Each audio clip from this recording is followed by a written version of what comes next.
మామిడికాయ సీజన్ వచ్చేసిందిగా. సో ఈరోజు స్పెషల్ రెసిపీ మ్యాంగో రైస్. ముందుగా మ్యాంగో రైస్ కోసం కుక్కర్ తీసుకొని 2 గ్లాసులు బియ్యం వేసుకోవాలి. ఇప్పుడు శుభ్రంగా కడిగి 3 గ్లాసులు వాటర్ వేసుకోవాలి. ఒక 1 టీ స్పూన్ ఉప్పు వేసుకోవాలి. అలాగే కొంచెం ఆయిల్ వేసుకొని కుక్కర్ పైన మూత పెట్టుకొని ఒక 3 విజిల్స్ మీడియం ఫ్లేమ్లో ఉంచుకోవాలి.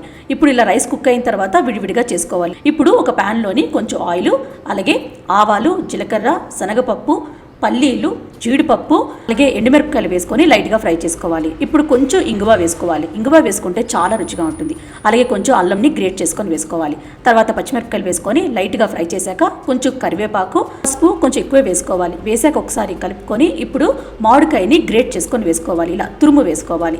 వేసిన తర్వాత ఒక 2-3 నిమిషాలు మీడియం ఫ్లేమ్లో ఫ్రై చేసుకోవాలి. ఇప్పుడు తగినంత ఉప్పు వేసుకొని ఒకసారి కలుపుకొని కొంచెం చలిగిన తర్వాత ఈ రైస్లో వేసుకొని ఇదంతా బాగా కలిసినట్టు కలుపుకోవాలి. అంతేనండి, రెడీ అయిపోయింది మ్యాంగో రైస్. చూసారు కదా ఎంత ఈజీగా ఉందో. తప్పకుండా ట్రై చేయండి, మీకు నచ్చుతుంది.